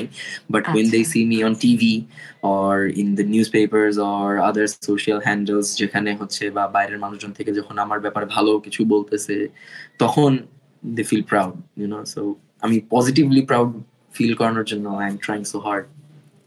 আচ্ছা, what about your dad? Same. উনি আরো দেখতে পারেন। Exactly. Oh my god. উনি তো এগুলো আরো পছন্দ করে না। So then again I am trying, let's see যদি কখনো আরো ভালো কিছু করতে পারি, হোপফুল কোনোদিন প্রাউড হবে। স্ট্রাগল করে যাওয়া, এটা তো অনেকেই জানে না যে আমি মানে আমার ফ্যামিলির বিরুদ্ধে গিয়ে আমি এই স্ট্রাগল গুলো করতেছি। মানে ইয়েস, এক্স্যাক্টলি। এবং যতটা না তারা মানে এখানে জিনিসটা কিরকম, মানে যতটা না আমার বাবা মা আমার কাজটাকে সেভাবে পছন্দ করছে না, তার চেয়ে বেশি জিনিস হচ্ছে মানুষের সমালোচনাটা নিতে পারছে না। কোনো বাবা মাই চায় না, কোনো বাবা মা চায় না যে তার সন্তানের ব্যাপারে বাইরের কেউ এসে খারাপ কিছু বলুক। মানুষজনের তো মুখে লাগাম থাকে না যখন তারা আরেকজনের ব্যাপারে সমালোচনা করে। তো তারা দেখা যাচ্ছে আমি কিছু একটা করছি, সেই জিনিসটাকে যখন বলতে যায়, তো তখন তাদের ওয়ার্ড চুজিং গুলা এত বাজে হয় যে এই জিনিসগুলো না প্যারেন্টসরা নিতে পারে না। It's not only for me, আমি আমার বাইরেও যারা আরো এদিকে আছে, এই লাইনে আছে, তাদের ক্ষেত্রেও সেম। যে সাপোজ কেউ একটা পারফর্ম করতে গেলে, কিছু করতে গেলে, এই জিনিসটাকেই ওনারা প্যারেন্টসদের কাছে গিয়ে এমন ভাবে বলবে যেটা প্যারেন্টসরা না কানে নিতে পারে না। সো এই জিনিসগুলো থেকেই আমি এমন কিছু একটা কাজ করতে চাই যেন মানুষজন আর সমালোচনা করতে না পারে, দে হ্যাভ টু প্রেজ। এরকম যখন করতে পারবো, তখনই হয়তো প্যারেন্টসরা আগের চেয়ে হয়তো একটু বেটার ফিল করতে পারে, আই গেস। আমাদের আমাদের সমালোচনা বা হচ্ছে আমাদের কাজে বাধা দেওয়ার জন্য আমাদের পাশের বাড়ির লোকজন নিয়ে না। হ্যাঁ, একদম এক্স্যাক্টলি। এই এদের কাজের বাধার জন্যই হচ্ছে আমার একসময় আমার আইডি থেকে অনেক মানুষজনকে সরাই দেওয়া লাগছে। এবং একদম করে, বিকজ ইয়েস, অ্যাকচুয়ালি কারণ তারা দেখতেছে okay you don't like my words, you can stay shut. But এই জিনিসটাকে এমন ভাবে বাসায় বলা হয়েছে যে জিনিসটা তারা আর ভাবে টলারেট করতে পারছে না। So I had to take a few steps and তাদেরকে এখান থেকে তাদের সাথে কন্ট্যাক্টসই অফ করে দেওয়া, তাদের সাথে আর কোনো রকম কন্ট্যাক্টস না রাখা, এই জিনিসটা করে করে করে করে এখন যখন পারসিউ করতেছি, তারা হয়তো আইডিতে নাই, but they are seeing my page দেখতেছে আদার সোশ্যাল হ্যান্ডেলস। হ্যাঁ, তো এখন তাদের টোন একটু আগের চেয়ে নরম আছে, এন্ড হোপফুলি সামনে আরো ট্রাই করবো।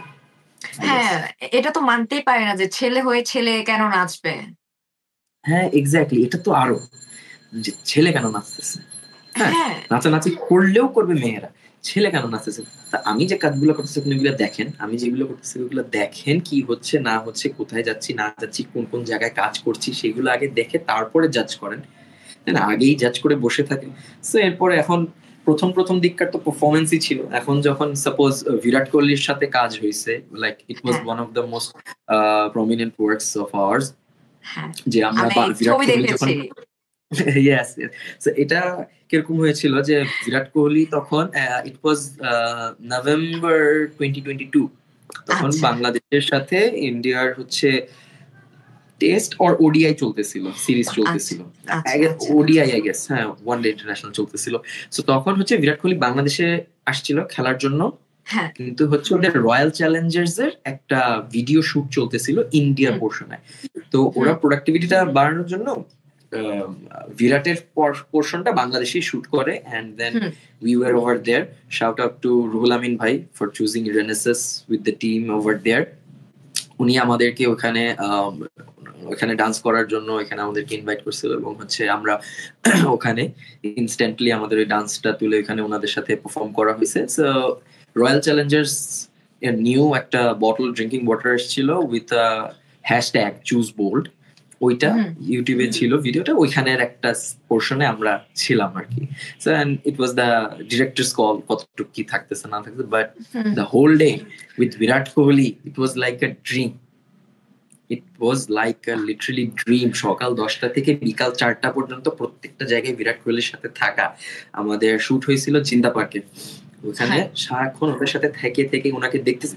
যে মোমেন্টে বিরাট কোহলি সামনে আসছে, হিজ এ টল গাই, অনেক ফ্লুয়েন্টলি কথা বলতেছে আমাদের সাথে, এত নাইসলি মিশছে। আমরা যখন ওনাকে প্রেজ করতেছি যে আপনার খেলা ছোটবেলা থেকে দেখছি এবং এখন আপনার সাথে প্র্যাকটিস, আপনার সাথে শুটে আসি, উই কান্ট বিলিভ আওয়ারসেলভস, হি ওয়াজ হ্যাঁ সো হ্যাপি। ছবি তুলতে চেয়েছি, হি ওয়াজ হ্যাঁ শিওর, কাজ শেষ হলে আমরা ছবি তুলবো। So he was a really nice guy.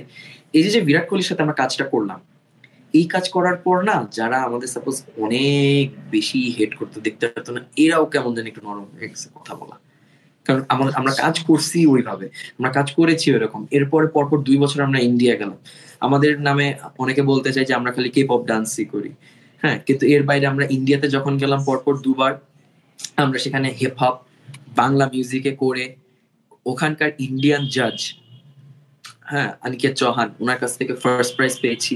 So, এই জায়গাগুলোতে আমরা প্রত্যেকটা জায়গায় যেখানে যেখানে আমাদের ব্যাকলাশ আছে, আমরা সবাইকে প্রুভ করছি যে না, we are that much of capable and we are always proving ourselves.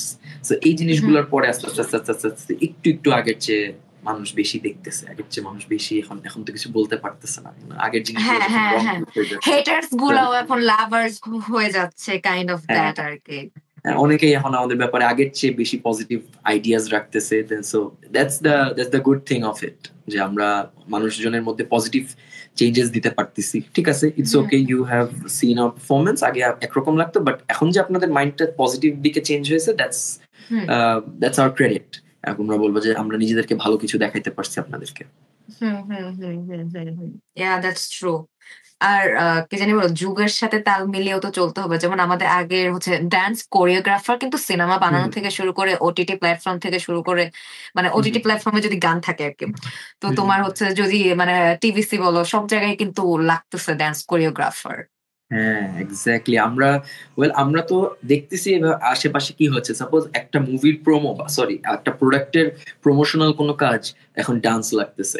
এই যে দেখো, র‍্যাপ কালচারটা কিন্তু ইনফ্লুয়েন্সড হয়ে গেছে। আমাদের এই জুলাই মুভমেন্টের মধ্যে কিন্তু র‍্যাপ অনেক বড় একটা কি বলবো একটা এলিমেন্ট ছিল। মানুষজন কিন্তু হ্যাঁ এখন দেখতেছে অ্যাকচুয়াল এই হিপ হপ সেগমেন্টের অ্যাকচুয়াল ফ্লেভারটা কি, র‍্যাপ কোথা হ্যাঁ থেকে আসতেছিল। এক সময় এই rap and hip hop dances এইগুলা ছিল যে আমাদের হচ্ছে মারামারি থামানোর জন্য একটা কি বলবো রক্তক্ষয়ী যুদ্ধ থেকে সরানোর একটা ওয়ে, যে you want battle, okay let's battle culturally, like rap করো, হ্যাঁ অথবা আমাকে র‍্যাপে ডিস করো, অথবা হচ্ছে আমাকে ডান্সে আমার চেয়ে ভালো হয়ে দেখাও। এই জিনিসটা কিন্তু আমাদের এই মুভমেন্টেরও একটা এলিমেন্ট, এর একটা সেগমেন্ট হিসেবে ছিল। সো এই জিনিসগুলো কিন্তু আমরা আস্তে আস্তে আস্তে আস্তে ফিউজ হওয়া দেখতে পাচ্ছি। এখন বিভিন্ন টিভিসি ওভিসি এগুলাতে দেখবা যে র্যাপ ইনক্লুড করতেছে, ডান্স ইনক্লুড করতেছে।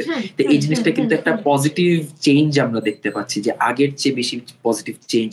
এরপরে বিভিন্ন পপ কালচারের বিভিন্ন অনুষ্ঠান এখন আগের চেয়ে ফ্রিকুয়েন্টলি হচ্ছে আগের চেয়ে, এবং বিভিন্ন শোজ গুলোতে, অ্যাওয়ার্ড শোজ গুলোতে ডান্স সেগমেন্টের পরিমাণ কিন্তু আগের চেয়ে বেড়ে যাচ্ছে বিভিন্ন শো গুলোতে, এবং it's a good way of performance. এই জিনিসগুলা চেঞ্জ গুলা কিভাবে আসতেছে আস্তে আস্তে আস্তে, যে মানুষজন যে দেখতেছে যে হ্যাঁ আমাদের দেশের ছেলেরা তো পারে, আমাদের দেশের মেয়েরা তো পারে ইন্টারন্যাশনাল ডান্স গুলা করতে, আমাদের দেশেই তো এমন এমন কোরিওগ্রাফারসরা আছে যারা চাইলেই বাংলাদেশের মুভিগুলোর মধ্যেকার ডান্স সিন গুলাকে আরো বেটার ওয়েতে শো করতে পারে, তাহলে কেন আমার বাইরে থেকে আনা লাগবে?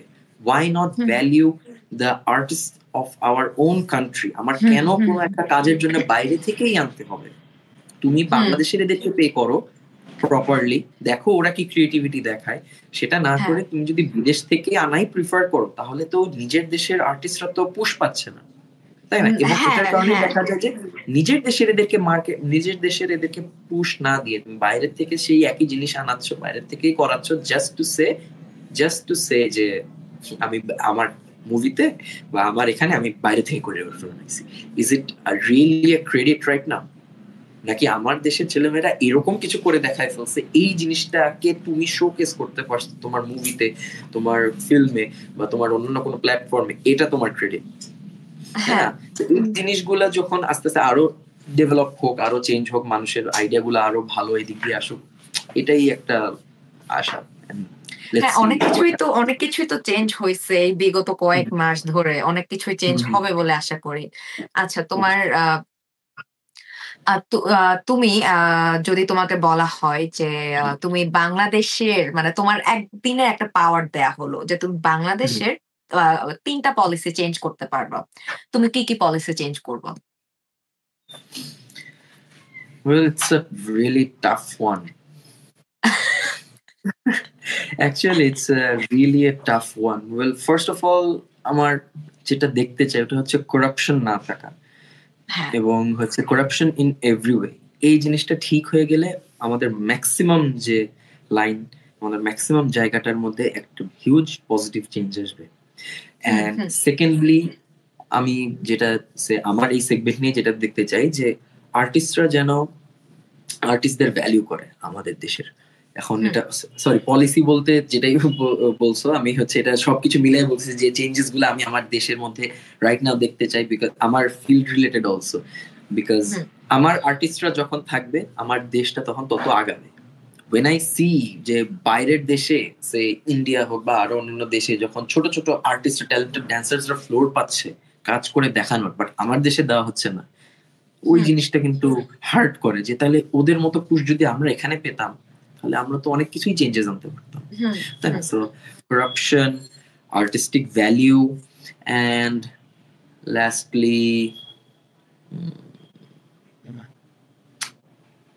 অনেক ভাবতে হবে আসলে, because there's a lot, actually there's a lot to change, যে অনেক জায়গার মধ্যে চেঞ্জেস গুলো আনতে হবে, যেখানে হচ্ছে proper traffic rule, I guess, যে প্রপারলি ট্রাফিকটা যেন রেগুলেট হয়। ইয়েস, মানুষের এখন এত অতিষ্ঠ জ্যামে ভাই। হ্যাঁ, এক্স্যাক্টলি। আমি তোমাকে বললাম না আমি সৌদি ছিলাম, সো ওইখান থেকে আসার পর the most useless thing I see in the streets is the traffic light, যেটা জলে বাট কেউ ফলো করে না।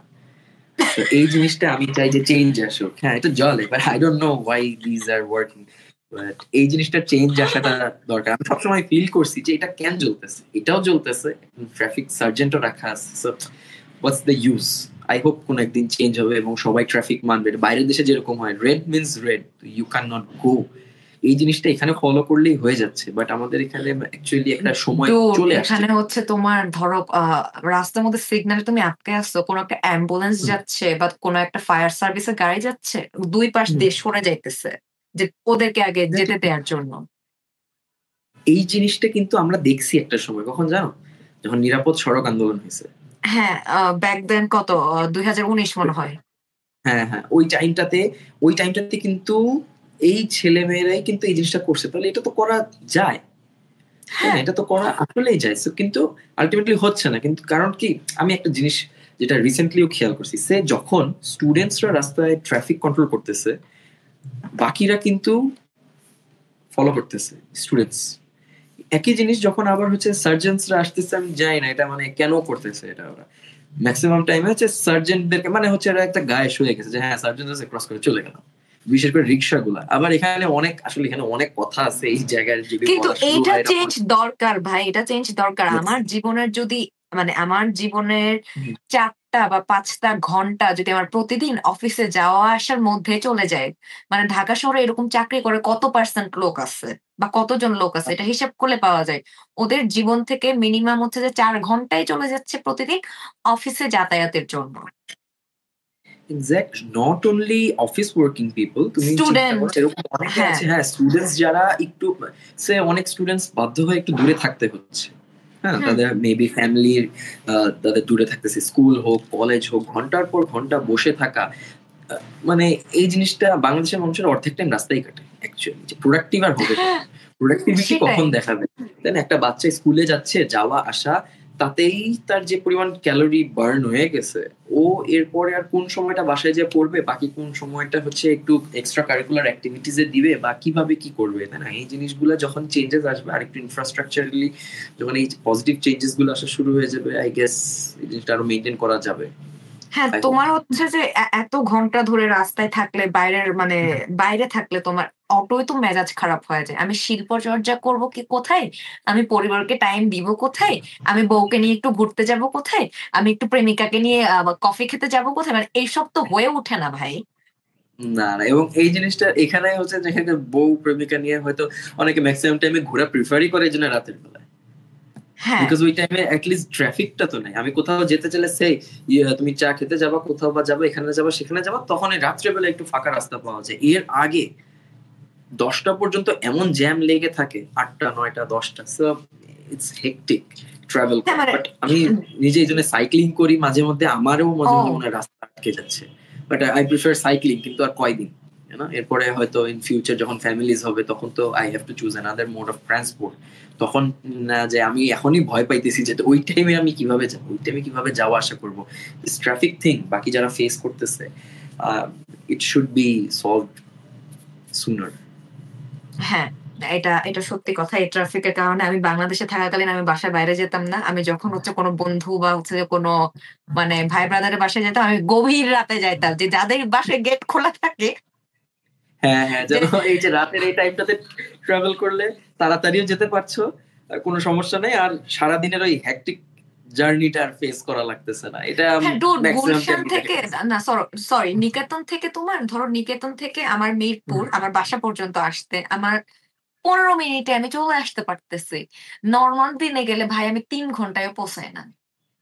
হ্যাঁ, এটা মানে যে যে রাস্তা পুরা, ইভেন নট অনলি দ্যাট, বাসগুলা যেখানে সেখানে থামে, হ্যাঁ, যেখানে সেখানে থেমে উঠাচ্ছে, নামাচ্ছে, এই জিনিসগুলার এই যে ইদানিং তোমার মনে করো যে এত অবস্থা খারাপ। তো ওই জায়গাগুলা থেকে এখন তো তাও একটু মনে করো যে অনেক, এখন কিন্তু একটু চাপ রিডিউস হয়েছে। তুমি কি মেট্রো রেল পাইছিলা যাওয়ার আগে? আমার সময় চালু ছিল। আমি মেট্রো রেলে উঠবো করে আর ওঠা হয় নাই। পরে বিদেশে এসে তো বিদেশের মেট্রোতেই উঠছি। হ্যাঁ, তাহলে এখানে দেখো আমাদের মেট্রো হওয়ার পর একটা অংশের চাপ কিন্তু এখন কমছে। তাহলে মেট্রো আগের যে হেক্টিক অবস্থা এখন অনেকটা কমলেও কিন্তু এখনো মনে হচ্ছে যে রাস্তায় জ্যাম লেগে রয়েছে। তাহলে কি হ্যাঁ, অবস্থা চলতেছে, কি অবস্থা রয়েছে, এটা যখন আরো হয়তো এরকম আরো কয়েকটা মেট্রো যদি হয়, আরো কয়েকটা সিটি যদি আমাদের কয়েকটা পোর্শন যদি এভাবে কানেক্টেড হয়ে যায়, আই থিংক তখন একটু সেটেল ডাউন হয়তো হবে, আই না, থিংক। না আর এখন ডুড কিছু হবে না। হবে না। তোমার যেই সিটির ভিতরে হুম, মেট্রো হুম। আছে ওই সিটি আরো ক্রাউডেড হয়ে গেছে, বুঝছো? হ্যাঁ, এখন তো আরো ইজি ট্রান্সপোর্ট, এখন মেট্রো গুলার ওভার ক্রাউডেড থাকতেছে। এখন আসলে কোন দিকে যে সলিউশন, এটা সলিউশন করতে করতে বোঝা যাবে যে হ্যাঁ এইভাবে হয়তো সলিউশন হবে। না, কারণ না মেট্রো রেল ঠিকই সলিউশন 5 মিনিট পর। সলিউশন সলিউশন করতে করতে হবে না। আসলে আমাদের যারা দায়িত্বে থাকে ওদের একটু হচ্ছে যে ওই যে মানে বিদেশ তো সবসময় আমাদের বাংলাদেশ হুম, কিন্তু বিদেশের মতোই করতে চায়। যে হুম, হুম, ইউরোপের মতোই করতে চায় যে এরকম একটা হুম। থাকবে বা ওইরকম থাকবে এরকম সুযোগ সুবিধা। কিন্তু করতে গিয়ে হচ্ছে যে ওই যে মানে ছাতা মাথা বানায় ফেলে আরকি। যে কোনো কাজেরই না, হুদায় অকাজের। তো আমার হচ্ছে যে মানে ডিসেন্ট্রালাইজ করাটাই হচ্ছে আমার মানে হ্যাঁ হ্যাঁ আমাদের আমার যারা সাজেস্ট করে সবকিছুই কেন ঢাকার ভিতরে হবে।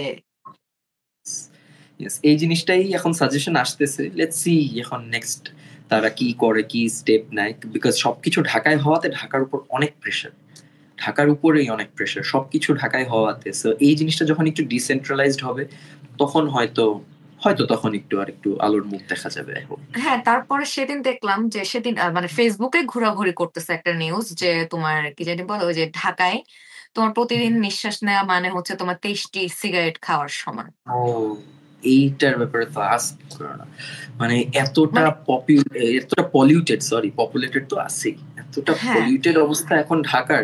তোমার আই ডোন্ট নো এইভাবে থেকে বাইরের একটা মানুষ কিভাবে সার্ভাইভ করবে, আই ডোন্ট নো। আমরা কিভাবে করতেছি এটাও আরো, মানে আমরা যে এখনো টিকে আছি, কবে যে আমাদের একটা জটিল রোগ বেঁধে যাবে এই টুকের কারণে, এটা ইউ নেভার না। আমাদের গড় আয়ু আস্তে আস্তে কই চলে যাবে, এতটা পলিউটেড জায়গা আর হয় না। এই কারণে তুমি যে মাঝে বললে সাপোজ আমার আরামের দিনগুলো যে আমরা যে ক্যাম্পাসে থাকি, সে তুমিও ক্যাম্পাস যেখানে তুমি তো দেখছো যে ওই জায়গাটায় হুম কেন আমরা প্রিফার করি, আমরা কেন বাইরে আসতে ভালো লাগে না, এই জাস্ট হুম এই একটা কারণে। ভিতরে থাকলে ওই সিটির ওই পেইনটা পাওয়া লাগে না। অ্যাটলিস্ট কিছু হুম গাছপালা আছে আমাদের এখানে, হুম গাছপালা যেমন কম, বাইরে পলিউশনটা বাড়তেছে এবং গাড়ি ঘোড়া তো বাড়তেছেই। So, মানে একমাত্র উপরওয়ালাই জানে যে আমরা এই রকম পলিউশনের মধ্যে কয়দিন কিভাবে মানে সার্ভাইভ করবো। হ্যাঁ মানে আমরা তো আমাদের অর্ধেক জীবন শেষ কিন্তু যারা হচ্ছে একদম বাচ্চা যারা প্রতিদিন মানে জন্মাচ্ছে বাচ্চা ঢাকা শহরে বা স্কুলে যাতায়াত করতেছে ওদের কথা চিন্তা করলে ভাই ওরা এই বাতাসে হচ্ছে যে নিঃশ্বাস নিচ্ছে। এটা তো এটা মনে করো যে যে আমাদের যারা প্যারেন্টসরা ছিল, আমাদের যে হুম, প্যারেন্টসদের যে জেনারেশন বা তাদের আগের যে জেনারেশন, দেখো তারা হ্যাঁ এইরকম কমপ্লেক্স কোন রোগে ভোগে না। না তারা খাবার যা খাইছে তারা অনেক ফ্রেশ খাবার খাইছে, যে কারণে তাদের আমাদের যে রকম আমাদের এই টাইমটাতে এসে এখন যেরকম রোগগুলা হচ্ছে ওই রোগগুলা কিন্তু তাদের অতটা জটিল ভাবে হয় না। ক্যান্সারের পরিমাণ এখন অনেক বেশি, এখনকার অন্যান্য সিরিয়াস ডিজিজের পরিমাণ বেশি। তো এই জায়গাগুলা কিন্তু আমাদের এই নেচারের কারণে এখন হচ্ছে। আমরা এখন অনেক বেশি পলিউটেড এরিয়াতে থাকতেছি, আমরা যা খাবার খাচ্ছি ম্যাক্সিমাম গুলার মধ্যেই কোনো না কোনো প্রবলেম আছে। তুমি যেটাই খেতে চাও, হুম যেটাই হুম খেলছো হুম ফ্রেশ তুমি পাবে না। আর ফ্রেশ পেলেও এটা দেখা যাবে যে আমাদের ক্রয় সীমার মধ্যে থাকবে না। যেগুলো না অর্গানিক বলবে, আসলেই যেগুলাকে অর্গানিক হবে ওইগুলার কিন্তু প্রাইস অনেক অনেক বেশি। সো এই হ্যাঁ জায়গাটা এখন আস্তে আস্তে সার্ভাইভ করার সেগমেন্টটা আর কত যে বেড়ে যাচ্ছে। তুমি যে মানে মেডিকেল এক্সপেন্সেস, তুমি ওষুধ খাচ্ছ কিভাবে, এই বডি এত কিছু কিভাবে নিবে, তাই না? এই বডিটাতে এত কিছু নিতে পারতেছে না। তো এই কারণে দেখা যাচ্ছে অনেকেই আগে আগে বিভিন্ন জটিল রোগে ভুগতেছে। একদম এই জিনিসগুলো হ্যাঁ কিন্তু আগে দেখাও যায় নাই, তাই না? আমাদের দেশে তো ওষুধ খাচ্ছি মানে কি ওষুধ তো হচ্ছে যে কোনো ফার্মেসিতে গেলেই হুম, আমাকে দিয়ে দিচ্ছে ওষুধ যে ভাই আমার একটু হুম, এই ওষুধটা দেন আমি পেয়ে যাচ্ছি। কিন্তু হুম। এখানে তোমার হচ্ছে যে তোমার নাপা বা প্যারাসিটামল কিনতে গেলেও তোমার হচ্ছে যে প্রেসক্রিপশন লাগবে যে এটাও খাইতে দেয় না খুব একটা। হ্যাঁ, এক্সাক্টলি। এটাও আমি মানে যে সাপোজ যে তুমি যে এখন কিনছো, তোমার নাপা কিনতে হলে মানে প্যারাসিটামল খেতে হলে তোমার একটা প্রেসক্রিপশন দেখাতে হবে। কিন্তু এখানে যায় দেখো তুমি অ্যান্টিবায়োটিকও পেয়ে যাবে। তুমি জাস্ট যদি বলো আমাকে এটা দেন, আমাকে ওইটা দেন, আমাকে ওইটা দেন, এনিথিং। সো আমার এই ঠান্ডা কারণে লাগছে কিন্তু 7 দিন ধরে যাচ্ছে না যাই গিয়ে একটু অ্যান্টিবায়োটিক খাই। হ্যাঁ, হ্যাঁ, এটা বললেই ওনারা আগে ধরায় দিবে এবং অ্যান্টিবায়োটিকের ডোজও বাড়ায় দিবে। এবং এই কারণে কিন্তু অ্যান্টিবায়োটিক রেজিস্ট্যান্স এর যে সেগমেন্টটা আছে না আমাদের দেশে, কিন্তু এখন হ্যাঁ অ্যান্টিবায়োটিক রেজিস্ট্যান্স সেগমেন্টটাও বাড়তেছে। এটার মধ্যে আবার সাইকোলজিক্যাল কি, যে ডাক্তার অ্যান্টিবায়োটিক দেয় না মানুষজন তাকে ডাক্তারই মনে করে না। আরে ডাক্তার তো হ্যাঁ ভুয়া। বুঝতেছে তোমাকে কি দিতে হবে, ডাক্তার তো বুঝতেছে আরে ডাক্তার সাহেব আপনি তো আমাকে ভালো ওষুধই দিলেন না। তাহলে তাহলে ডাক্তার কি করবে? এখন ডাক্তার ওনার ভিজিট রাখার জন্য দিয়েছেন, খাবেন অ্যান্টিবায়োটিক খান, যান, আপনার কিছু হইলে আমার কি, তাই না? আপনার কিছু হইলে আর আমার কি। তো এই যে কারণে দেখো এখানে আমাদের অ্যান্টিবায়োটিক এত অ্যাভেইলেবল হয়ে গেছে, অন্যান্য জিনিসগুলো এত বেশি অ্যাভেইলেবল হয়েছে, মানুষ যে যার মতো মুড়ির মতো খাচ্ছে। একটা জিনিস তুমি মুড়ের মতো ওষুধ খেয়ে ফেলতেছে। এই কারণে আস্তে আর আস্তে হেলথটাও আরো ডিমোশনের দিকে চলে যাচ্ছে। নরমাল খাবার খাবা তুমি, এখান থেকে প্রপার ডায়েট্রি যে নিউট্রিশন গুলো দরকার ওইগুলা পাবাই না এখন। আমাদেরকে আমাদের যে আমরা যেখান থেকে পোল্ট্রি মুরগি কিনতেছি সেখানকার লোকজন বলতেছে মামা আপনি যেটা খাবেন এটার তো কোনো ভ্যালুই নাই, আপনার খালি সর্বোচ্চ সোনালী বা অন্যগুলা খাওয়া দরকার, কারণ ওইগুলো অ্যাটলিস্ট একটু বাসার খাবার খায়। এখনকার যেগুলাকে যেসব মুরগিগুলোকে যে ফিড খাওয়াচ্ছে, মুরগি বলো মাছ বলো, we are not getting proper nutritions. এই কারণে অনেক সমস্যা হচ্ছে। দেখবা যে ইভেন মেয়েদের, হ্যাঁ, ওদের তো যাদের হাড় ক্ষয়ের সমস্যাগুলো হয়, আমার নিজের মা এই প্রবলেমে ভুগতেছে, এবং আমার দেখা সামনের আমাদের সাপোজ আমাদের টিম মেম্বারদের মাদার্স হোক বা তাদের নিজেদেরও হোক, একটা সময় পরে যায় ওদের হচ্ছে বিভিন্ন জয়েন্ট পেইন যেগুলো হয়, ব্যাক পেইন, জয়েন্ট পেইন, এগুলো কিন্তু সব food related problems. Food intake ওদের প্রবলেম হচ্ছে, ফুড ইনটেক ঠিকঠাক মতো হচ্ছে না, এবং ফুড যতটুকু ইনটেক হচ্ছে ওটার মধ্যে প্রপার নিউট্রিশন হচ্ছে না, সবকিছু মিলে একটা মেসাকা। এরপর আবার আমরা থাকতেছি পলিউটেড জায়গায়, তাই না? মানে সবকিছু মিলাইলে থাকার জায়গাটা যে কি দাঁড়াচ্ছে, থাকা খাওয়া, মানে অন্যরকম সার্ভাইভাল এক্সপিরিয়েন্স। এটার পর বিদেশ গেলে হেভেনই লাগবে অ্যাকচুয়ালি। হ্যাঁ, না মানে বিদেশে হাঁটা চলা করতে খুবই আনন্দ, মানে খুবই আনন্দ, মানে এক্সেপ্ট হচ্ছে এক্সপেন্সিভ। ইয়েস, না এটা তো না, everything comes for a cost, you know. এটা তো তুমি আরো ভালো বলতে পারবে, লাইক যে the moment you left Bangladesh and এরপরে তোমার বিদেশে যে কয়দিন তুমি থাকলা, এই পুরোটার এক্সপিরিয়েন্স তুমি আরো ভালো শেয়ার করতে পারবে। যে তুমি জাস্ট আসার পর, হ্যাঁ এক্সপেন্স অবভিয়াসলি, তুমি প্রিমিয়াম কিছু এক্সপিরিয়েন্স করতেছো, so এটার জন্য একটা প্রিমিয়াম ভ্যালু তো লাগবে। তো সেই হিসেবে ওই এক্সপিরিয়েন্সটা তুমি শেয়ার করতে পারো সবার সাথে। মানে ওই এক্সপেরিয়েন্স বলতে আমি সেফটি, সিকিউরিটি, এভরিথিং আমি পাচ্ছি। আমি রাতের বেলা আমার মেট্রো চলতেছে বা আমার হচ্ছে যে মানে ট্রেন চলতেছে আরকি, যে ওইটাই। তো ট্রেনে করে আসতেছি। তোমার ধরো রাত ১০টা মানে ১২টা ১টা পর্যন্ত আমি বাসে সেফলি, আমি একা যাত্রী থাকলেও আমার বাস, ট্রেন, তোমার ট্রেন স্টেশন সব জায়গায় তোমার হচ্ছে camera. You are safe. Yes, exactly. এই জিনিসটা এখানে চিন্তা করাটাও মুশকিল। মাঝে মাঝে যে জিনিসটা, যে নিউজ গুলো আমরা পাই, বিকজ এই সিচুয়েশন গুলা নাই বলে, এই যে ক্যামেরার যে বলতেছে প্রোটেকশন, এই জিনিসটা একটা ড্রিম। এই জিনিসটা যখন হবে আমাদের, it will be dream coming true moment. কিন্তু সিকিউরিটি ক্যামেরা, টেনশন। হ্যাঁ, সিকিউরিটি আমাদের বাংলাদেশেও তো প্রত্যেকটা মোড়ে মোড়ে ক্যামেরা আছে, মানে মানে সব জায়গায়। কিন্তু আমাদের দেশে ক্যামেরা কি জানি হয়, এটা হচ্ছে ৬ মাসের বেশি আর চলে না। ক্যামেরা আছে। সাপোজ আমি যদি কিছুদিন আগের একটা কথা বলি, একটা লোকালিটিতে ছিলাম, একটা সোসাইটিতে ছিলাম, আমি ওটার নাম না বললাম। সো ওই হ্যাঁ, সোসাইটি থেকে হয়তো মোস্টলি একটা একটু আগে স্ন্যাচিং হয়েছে, একটা তোমার হচ্ছে মোবাইলটা নিয়ে চলে গেছে, কে হ্যাঁ, কে হ্যাঁ। কোথায়, সরি সরি, সাইকেল, সাইকেল নিয়ে পালাই গেছে। So, আমরা হয়তো 10 মিনিটের জন্য এদিক ওদিক গেছি, তালা ভেঙে চুরি করে নিয়ে চলে গেছে। তো আমরা ওই সোসাইটির ভিতরে গিয়ে দেখলাম যে অনেকগুলো সিসি ক্যামেরা আছে, তার মানে আমরা ভাবছি at least we can find who is the thief. গিয়ে বলছি যে আপনাদের একটা ক্যামেরার গ্ল্যান্স দেখাইলে আমরা শিওর হবো যে এই রাস্তায় গেছে না ওই রাস্তায় গেছে, এরপরটা আমরা দেখতেছি। বলে ক্যামেরা তো আছে, কিন্তু গত 3 বছর ধরে তো চলে না। So this is the the fuck! This is the thing, just camera আছে কারণ আছে, এটা কাজ করে না। তাহলে তাইলে ক্যামেরা আমার কেন আছে? ক্যামেরাটা মানে ক্যামেরাটা রাখার মানেটা কি ভাই? এটা হচ্ছে জাস্ট একটা প্রাইমারি কনসার্ন দেওয়া চোরকে, যে দেখ ক্যামেরা আছে, চুরি করিস না। বাট এরপরেও যদি কেউ সাহস দেখায়, দে আর সেফ। না, না, কিন্তু আমার কথা হচ্ছে যে যেই লোকটা জানে, যে লোকটা চুরি করতেছে সে তো মানে ১ম চুরি করতেছে না। আগেও তো চুরি করছে। তার মানে তার তো আইডিয়া হয়ে গেছে যে আমি ক্যামেরার সামনে চুরি করলে আমাকে ধরতে আসে না। হ্যাঁ, যে এই এলাকার ক্যামেরা কাজ করে না, এই এলাকার ক্যামেরা কাজ করে না। সো ও জানে ওখান থেকে নিলে। অ্যান্ড সত্যি কথা বলতে, সাইকেল এমন একটা জিনিস বাকিগুলার থেকে অ্যাকচুয়ালি, এটা চুরি হয়ে হুম, গেলে না কেউ ক্লেম করতে পারে না।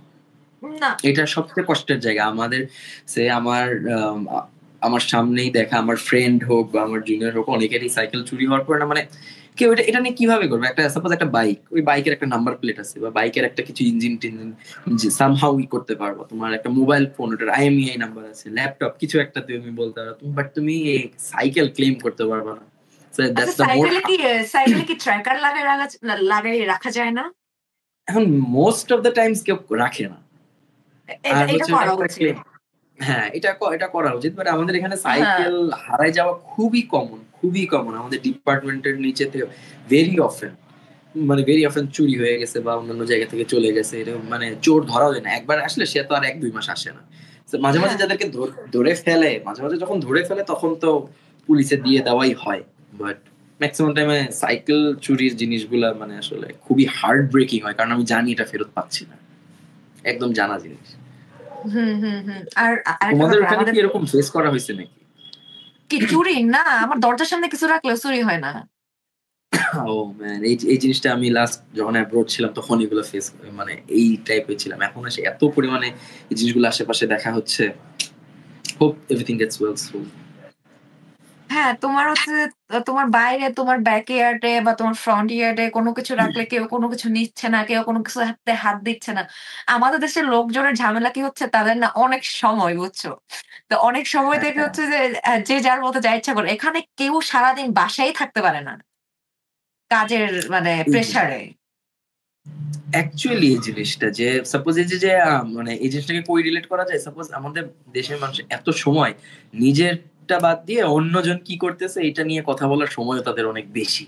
যে হ্যাঁ, কারণে হচ্ছে মনে করো যে বিচিং সেগমেন্ট যেটা হচ্ছে মানে ফ্যামিলিকে যা বলে আপনার ছেলে তো এই করতেছে, কেমন দেখতেছেন, ঠিক আছে, এই জিনিসগুলো নিয়ে কথা বলা তাদের এত সময় থাকে। বাট হ্যাঁ, বাইরে কারোর এত সময় নেই। নিজে সারাদিন কাজ করে এসে বাসায় নিজের খাবার রেডি করে রেস্ট নিয়ে পরের দিন আবার ওয়ার্ক স্পেসে চলে যাওয়ার যে একটা প্রেশার থাকে, এর বাইরে এগুলো কখন হবে? হ্যাঁ, তোমার তো এখানে মানে আমাদের দেশে কিন্তু আমরা নারীরা আমাদের জীবনে অর্ধেক একটা সময় পার করি কিন্তু রান্নাতে। ৩ বেলা রান্নাতে। তোমার এক্স্যাক্টলি। তোমার এখানে হচ্ছে যে মেক্সিমাম যারা মা বা হচ্ছে যে ওয়াইফ যারা আছে, আমি তো রান্না করি এখানে। আমি তো এই অভ্যাস আমার হয়ে গেছে। আমি তো পারতেছি না ফেলতে এটা। আমি তো এদের মতো চাইলেও হইতে পারবো না। তো তোমার হচ্ছে যে মানে এখানে যারা আছে তারা হচ্ছে উইকেন্ডে একবার বাজারে যাবে। ঐদিন নিয়ে এসে সবকিছু পুরা ৭ দিনের সব ফ্রিজে হচ্ছে যে বক্সে করে বা হচ্ছে যে যেকোনো ইয়াতে করে সে গুছায় গাছায় রেখে দিবে। যেন বাকি ৬ টা দিন সে আরামসে কাটাইতে পারে। একটা দিন হচ্ছে যে পরিবারকে সময় দিবে। বাইরে ঘুরতে গেল বা সিনেমা দেখতে গেল বা বাচ্চাকে নিয়ে পার্কে গেল। মানে ও এরকমই। হ্যাঁ, যে হ্যাঁ, কারোর জীবনে কোনো সময় নাই। আর হচ্ছে মানে ফুড সব কুইক ফুড রান্না করবে যেটা খুব তাড়াতাড়ি সম্ভব। যে আমাদের মতো পোলাও, surely। বিরিয়ানি ঘন্টার পর ঘন্টা ধরে রান্না করতেছে না। হ্যাঁ, এত টাইম এই যে সাপোজ এই জিনিসটাতে যে ব্যাচেলার লাইফ এখন আমাদেরও মানে আমারও এক্সপিরিয়েন্স করা লাগতেছে এই জিনিসটা যে নিজের খাবার নিজের কিছু করা হ্যাঁ, লাগবে। হ্যাঁ, বাইরে কুক করতেছে, but then again when I prepare my custom meals, যে জিনিসটা সে আমি যদি একটু ফিটনেসের দিকে যাই তখন ওই জিনিসটা হয়তো সবাই মেড ওইভাবে রান্না করতে পারবে না যেভাবে আমি চাচ্ছি। So, হ্যাঁ, নিজেরটা হ্যাঁ। যেটা কাস্টম করতে হবে তাকে হয়তো একটা ইনিশিয়াল একটা আইডিয়া দিয়ে দিচ্ছি, বাকিটা নিজেরই করে নিতে হচ্ছে। সো ইয়া, এই জিনিসটার সাথে আস্তে আস্তে ইউজ টু হচ্ছি যে হ্যাঁ ২-৩ দিনের রান্না, অ্যাটলিস্ট ২-৩ দিনের একটা ফুড প্রেপ নিয়ে রাখার চেষ্টা করে যাচ্ছি যে না কুকিং আচ্ছা, আমিও শিখে রাখবো। আমাদের আর ৯ মিনিট বা ৮ মিনিট সময় আছে। আমরা কুইক হচ্ছে র‍্যাপিড ফায়ার কিছু কোয়েশ্চেন করব। ওকে। একদম মানে এক কথায় উত্তর আরকি। তোমাকে যদি বলা হয় বিগত ৭ দিনের কথা চিন্তা করে তোমার মেন্টাল হেলথ কে ০ থেকে ১০ এর মধ্যে রেট করতে তুমি কত দিবা? 6। 6। আচ্ছা। আর তোমাকে যদি বলা হয় যে তোমার একটা সুপার পাওয়ার মানে চুজ করতে হবে তোমার নিজের জন্য কমিক বুক সুপার পাওয়ার, তাইলে সেটা কোনটা হবে? Flash. Flash. Yeah, flash, I want to have that speed. আচ্ছা। হুম, ওকে। আচ্ছা, আর আ আ তুমি যদি হচ্ছে যে তোমার নিজেকে মানে অ্যাজ এ পার্টনার যে প্রেমিক হিসেবে তুমি যদি নিজেকে ০ থেকে ১০ দিতে চাও, তুমি কত দিবা নিজেকে? 3, I guess. That's not good. Yeah, okay, it's okay. আচ্ছা। হ্যাঁ, তোমার ৩ কেন দিতে হইল? মানে why? তুমি কেন নিজেকে কনসিডার করো না যে আমি 10 আউট অফ 10? Consider করি না বিকজ মাঝে মাঝে like right now at this point of my life আমি ওরকম টাইম ভাবে বের করতে পারি না because of this is like my you know start up kind of thing. এটা একটা হ্যাঁ, স্টার্ট আপ বিজনেসের মতো। সো দেখা যাচ্ছে আমার ম্যাক্সিমাম টাইম এন্ড এফোর্টস এদিকেই দেওয়া লাগতেছে। সো ওই জিনিসটার কারণে হয়তো অনেক সময় ওই এফোর্টটা আমি যেটা দিতে চাচ্ছি বা যেটা দেওয়া দরকার ওই জিনিসটা হয়তো আমি পারতেছি না। So that's why I think like that. বাকিটা সে বলতে পারবে, কারণ আমি নিজেকে তো এই দিকে বলতে চাই না। আচ্ছা। কিন্তু হচ্ছে যে মানে আ সব দিক দিয়ে সামলাই চলতে হবে। এটাই হচ্ছে যে কথা। ইয়েস, অ্যাকচুয়ালি হ্যাঁ সেটাই। হ্যাঁ, ওই হ্যাঁ। যতটুকু সামলাইতে পারতেছি ওটার জন্য 3। হ্যাঁ, তো তোমার যদি মনে হয় যে তোমার প্রেমিকাকে তুমি এই সপ্তাহে সময় দিতে পারতেছো না, তুমি যেদিন সময় দিতে পারবা ওইটা হচ্ছে পোষাই দিবা যে আমরা গত ১ সপ্তাহ আমাদের এরকম গেছে, তাহলে চলো আমরা আজকের দিনটা এইভাবে কাটাই। Yes, actually, yeah, I'm trying for that. ইয়া আচ্ছা, এরপর হচ্ছে তোমার পছন্দের খাবার কি, কি? সেটা যেকোনো কিছু হতে পারে। চা, কফি থেকে শুরু করে বিরিয়ানি, পোলাও থেকে শুরু করে ডেজার্ট। তোমার পছন্দের খাবারগুলো কি, কি?